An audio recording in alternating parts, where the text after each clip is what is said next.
Hi everyone, welcome to Penwal course. मेरा नाम अमित पेनवाल और आज लर्निंग पाइथन का डे 4 है। और आज मैंने वेरिएबल्स के बारे में पढ़ा और वेरिएबल्स के रूल्स पढ़े और डेटा टाइप्स पढ़ा, और यही चीज़ें मैं आपको बताने जा रहा हूँ इस वीडियो के थ्रू। तो बिना टाइम वेस्ट किए सीधा चलते हैं कंप्यूटर स्क्रीन पे। Let's begin.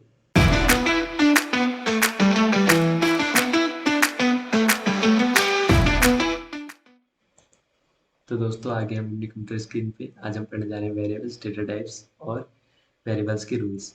तो चलिए शुरू करते हैं। A variable is like a container that holds data. Creating a variable is like creating a placeholder is memory and assigning some values.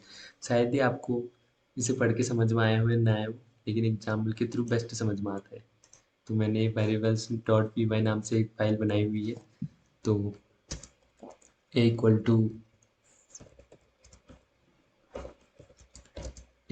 4 print, ये कर लेता हूँ। अभी आपको समझ में आ जाएगा मैं क्या करने जा रहा हूँ। तो ये क्या किया इसने, 4 प्रिंट होके दिए। वेरिएबल्स को आप ऐसे समझिए, variable just like a container. Variable को कंटेनर के रूप में समझिए। कंटेनर क्या होता है? कंटेनर एक बॉक्स होता है। जैसे हमने बॉक्स में उस कंटेनर के डब्बे में दाल स्टोर करी, दाल संभाल के रख दी, वैसे ही ये एक कंटेनर है, उसमें हमने 4 स्टोर करा है। तो आप समझ गए होंगे वेरिएबल्स को। तो b equal to 6 print b. देखिए, अभी मैंने बी वेरिएबल में 6 स्टोर करा है और मेरे को ये 6 प्रिंट होगी दे रही। तो एक एडिशन कर लेते हैं इसके साथ, प्रिंट ए प्लस बी। ये क्या करेगा, हमें दोनों को प्लस करके देगा। तो इसने 10 आंसर दिया, और 4 और 6 से इसलिए दिया क्योंकि हमने पहले प्रिंट ए यहाँ कराया, फिर प्रिंट बी यहाँ कराया, फिर प्रिंट ए प्लस बी। तो ये होते हैं हमारे वेरिएबल्स। वेरिएबल्स को आप ऐसे समझना, ये हमारा ए है, ये जस्ट लाइक ए कंटेनर है, हमने इसमें 4 स्टोर कराया है, और बी कंटेनर में हमने 6 स्टोर कराया है, बाकी इसको प्रिंट कर दिया। तो अब हम पढ़ने जा रहे हैं डेटा टाइप्स। डेटा टाइप्स का मैंने एक फाइल बनाई हुई है। तो डेटा टाइप्स कुछ इस प्रकार से होते हैं। ए इक्वल टू 8 लिख लेता हूँ। ये हमारा data type integer data type है, तो मैं इसमें इंटीजर लिख लेता हूँ। ये हमारा इंटीजर हो गया। और बी इक्वल टू 6.4, ये हमारा हो गया फ्लोट। आप इनको ऐसे समझिए, जो हमारे नंबर आते हैं वो हमारे इंटीजर में आते हैं, 0 to 9 वो हमारे सब इंटीजर में आते हैं, और जो हमारे डेसिमल में आते हैं वो हमारे फ्लोट में आते हैं, और बाकी सी इक्वल टू डबल कोट्स के अंदर जो भी चीज़ आती है वो स्ट्रिंग होती है।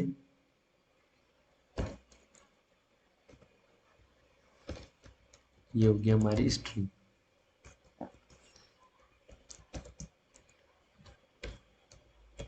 एक होता है ट्रू या फॉल्स। जब हमें ट्रू या फॉल्स में स्टोर कराना होता है, सिर्फ हाँ या ना स्टोर करना होता है, उसके लिए हम ट्रू या फॉल्स लिखते हैं। तो ये हमारा हो गया बूलियन, ये हमारा बूलियन डेटा टाइप हो गया। और मैं आपको एक और डेटा टाइप बता रहा हूँ, इक्वल टू नन। जब हमें अपने वेरिएबल में नन स्टोर कराना होता है तो हम इसका यूज करते हैं, नन डेटा टाइप का यूज करते हैं। तो ये हमारे डेटा टाइप्स हो गए। बाकी नेक्स्ट वीडियोस में डेटा टाइप्स और अच्छे से पढ़ेंगे हम। ये A = 8, जो कोई भी नंबर होते हैं हमारे वो इंटीजर में आते हैं, और जो हमारे डेसिमल में आते हैं वो हमारे फ्लोट हो गए, जो डबल कोट्स के अंदर आते हैं वो हमारे स्ट्रिंग हो गया। या ट्रू या फॉल्स चाहिए होता है तो हमें ये बूलियंस डेटा टाइप्स में आ गया, और जब हमें नन स्टोर कराना होता है तो ये हमारा नन डेटा टाइप्स हो गया। तो दोस्तों, अब हम पढ़ने जा रहे हैं वेरिएबल्स के रूल्स। वेरिएबल्स के रूल्स कहते हैं कि variable name can contain alphabets, digits and underscores. Variable के नेम में अल्फ़ाबेट्स हो सकते हैं, डिजिट्स हो सकते हैं और अंडरस्कोर्स हो सकते हैं। A variable name can only start with N alphabet and underscores. Variable का नेम अल्फ़ाबेट से स्टार्ट हो सकता है और अंडरस्कोर से स्टार्ट हो सकता है बस। ए variable name can not start with A digit. Variable का नेम डिजिट से स्टार्ट नहीं होगा दोस्तों। अगर आपने एक वेरिएबल किसी नाम से बनाया तो नाम के आगे आप डिजिट नहीं लगा सकते। जैसे 1 अमित या 34 कार्तिक या 3 रोहन नाम से वेरिएबल नहीं यूज हो सकता। चौथा रूल क्या कहता है हमारा, no while space is allowed to be used inside a variable name. Variable के नेम में स्पेस यूज नहीं होता दोस्तों, और कोई सिंबल यूज नहीं होता, सिर्फ अंडरस्कोर के अलावा। तो दोस्तों आज हमने पढ़ा वेरिएबल्स, डेटा टाइप्स और वेरिएबल्स के रूल्स। आगे भी हम बहुत कुछ सीखने वाले हैं दोस्तों, बने रहिए मेरे साथ। Thank you for watching. Bye bye.